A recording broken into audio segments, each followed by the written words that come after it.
5 mois après son viol en réunion dans un train de banlieue qui fit la une des journaux en 2009 et que nous vous racontions récemment, un nouveau drame assombrit l'horizon de Caroline. Sa demi-sœur, Cécile, succombe à un cancer. J'ai toujours su que ce jour funeste arriverait, écrit Caroline dans son livre. Je me revois dans la cour de récréation de mon école primaire. Malgré mon jeune âge, je n'oublierai jamais les mots qui me sont passés par la tête. Un jour, je serai à l'école, papa m'appellera, il me dira que Cécile est morte et je pleurerai. Une sorte d'intuition enfantine. Elle était sûrement déjà malade à cette époque. Le 22 septembre 2009, le fatal pressentiment se réalise. Je suis à l'internat. Je sais pourquoi papa m'appelle à cette heure tardive. Je lui demande, ça y est, elle est morte, si est-ce ça? Oui, elle vient de partir, me confirme-t-il. J'ai l'impression que le ciel me tombe sur la tête, je n'ai plus aucun espoir. Cécile, ma sœur aînée, était ma confidente, ma meilleure amie. Je n'ai aucune envie d'être forte, je suis à bout de force, j'abandonne. En devenant escorte, je faisais littéralement payer les hommes si est l'année du baccalauréat. Tout part en vrille dans ma tête. Je n'ai rien révisé ni appris depuis l'automne.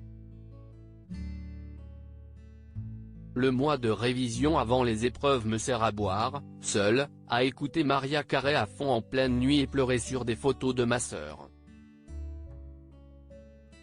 Caroline décroche pourtant son bac, mais, perdue et sans projet, elle ne s'inscrit dans aucune école supérieure. Son bac en poche, elle devient hôtesse d'accueil, un job qui ne durera pas. La jeune femme va bientôt suivre un autre chemin. À l'été 2012, pendant un an, Caroline, 21 ans, fait le choix de devenir escort girl. Un choix qu'elle explique aujourd'hui, dans mon cas, le viol et la prostitution sont liés. La prostitution m'a permis de me réapproprier mon corps. Lorsque j'ai subi ce viol, j'ai perdu toute valeur de mon corps parce que j'ai été rabaissée et soumise. En tant que victime de viol, le danger, je l'avais déjà vécu. Franchement, je ne voyais pas ce qui pouvait m'arriver de pire. Ce n'est pas de l'argent facile de louer son corps, si est de l'argent rapide, je ne dis pas que si est sans risque.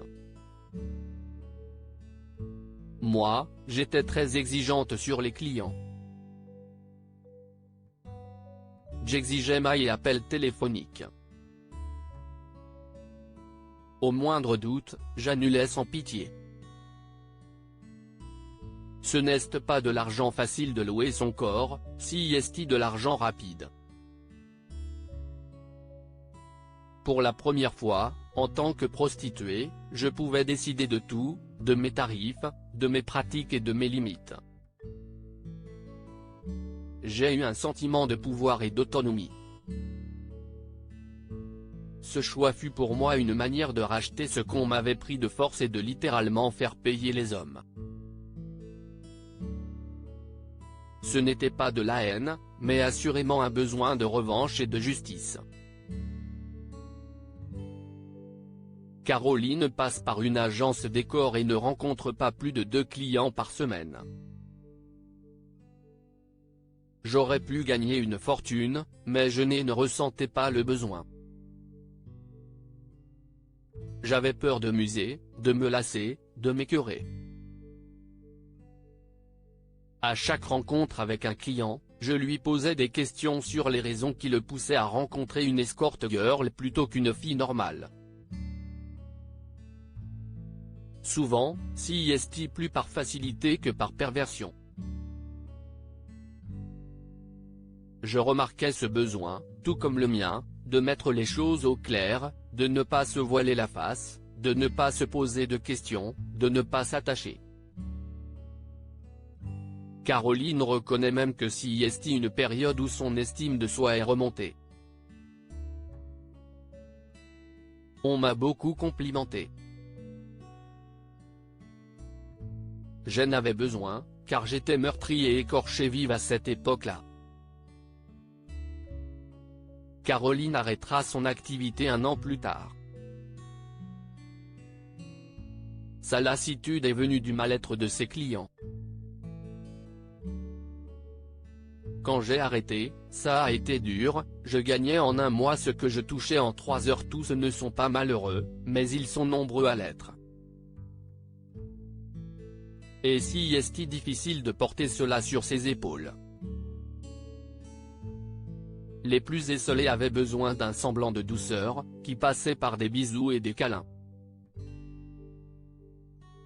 Si est ce que l'on appelle la girlfriend d'expérience, la capacité pour une pute de se comporter comme une véritable petite amie, aussi bien en public qu'en privé. Je n'ai jamais aimé le pratiquer, car j'avais le sentiment d'abuser de leur faiblesse. Et puis Caroline tombe amoureuse en dehors de son boulot. Je n'alliais pas prostitution et couple. Alors, j'ai tout arrêté, définitivement. Je suis passé d'un extrême à l'autre. J'ai pris un boulot à mi-temps. Financièrement, ça a été très dur. Je gagnais en un mois ce que je faisais en 3 heures. Mais, enfin, j'avais envie de construire ma vie. J'avais dû vivre cette expérience pour comprendre que mon corps est inestimable. Cette histoire vous a ému? Retrouvez le premier épisode ici. Au second viol, je suis terrifié. Et s'il me tuait et m'abandonnait dans ce train? Et découvrez le 3e, et dernier, épisode dans le Closer N 647, en vente actuellement. Découvrez également le témoignage complet de Caroline dans son livre, Il n'y a de lumière que dans la nuit. Violée dans un train de banlieue, de Caroline Doléan, Ballan, 17 €. À propos de l'auteur Christelle Gaboris, derniers articles. Ce Gérard, de peur de passer pour un attardé, j'ai caché que j'étais illettré. La maîtresse du capitaine du Costa Concordia balance, avoue que tu voulais abandonner le navire. La plume de Sevan, grâce à Closer, nous allons pouvoir aider encore plus d'enfants hospitalisés.